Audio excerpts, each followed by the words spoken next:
बरेली में सार्वजनिक रूप से हजरत पैगंबर मोहम्मद साहब के खिलाफ सार्वजनिक अपमानित गाने चलाए गए।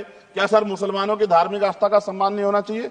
उनका भी तो आजादी में योगदान है। संभल की हिंसा में सर 74 लोगों की गिरफ्तारी हुई है और वहां के मुस्लिम डर के साए में है। सरकार बेगुनाहों की गिरफ्तारी बंद करे।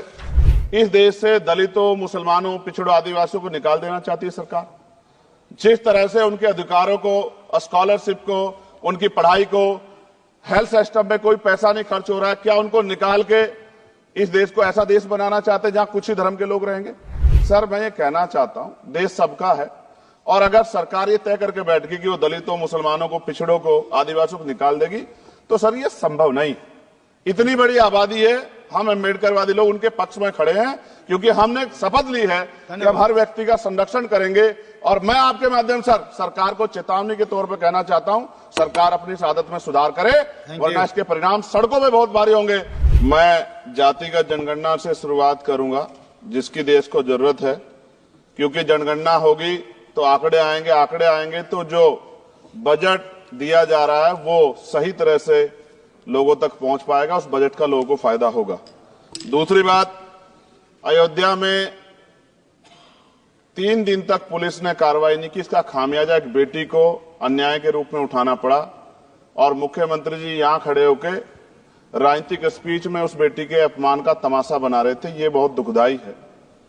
साथ साथ कुंभ में जिनकी जान गई उनको मैं श्रद्धांजलि देता हूं और मुख्यमंत्री जी को आपके माध्यम से कहता हूं कि वो सूची दे दे तो मुआवजा सब लोगों तक पहुंच जाए। बहुत अच्छी बात है। एक आईना सर मुझे दिखाना है देश भर की सरकारों को। यहीं बागपत के एक बच्चे ने न्याय नहीं मिला सर, आत्महत्या कर ली पार्लियामेंट के सामने, जितेंद्र ने। परभनी में बाबा साहब अम्बेडकर की स्टैचू तोड़ी गई सर, वहां सोमनाथ सूर्यवंशी को पुलिस ने मार दिया सर। यहां पंजाब में सर, अमृतसर में बाबा साहब अम्बेडकर की प्रतिमा पे किस तरह का अपमान किया गया। गोरखपुर में 2 दलित बच्चों की हत्या हुई सर। सूरत में एक दलित बच्ची को फीस ना चुका कारण अपमानित किया गया, उसने सुसाइड कर लिया सर। झुंझुनू में राजस्थान में एक बच्चे की पिटाई की गई मटकी छूने पे सर दोबारा। कठुआ जम्मू में सर एक नाबालिग बच्ची का सामूहिक बलात्कार किया गया सर। साथ साथ सहारनपुर में भूमाफियाओं ने शमशान की भूमि को देवबंद में सर जबरन कब्जा करने की कोशिश की, गोलीबारी की सर। आजमगढ़ में सूरज की हत्या सर हो गई और पुलिस बचाने काम करे अपराधियों को। सर SC ST को पहले जमीन मिलती थी पट्टों के रूप में, कई सरकार ने दी। उन जमीनों को पहले तो दबंगों ने कब्जा के रखा और अब उन जमीनों को सरकार भी छीन रही है सर। शहर में रहने वालों को SC ST को आवासीय पट्टे दिए जाने चाहिए। आजादी के 75 साल भी घर नहीं है, बाद भी SC ST के बच्चों को जो स्कॉलरशिप दी जाती थी, केंद्र और राज्य का आपसी विवाद है कि 60% आप दोगे, 40 हम देंगे।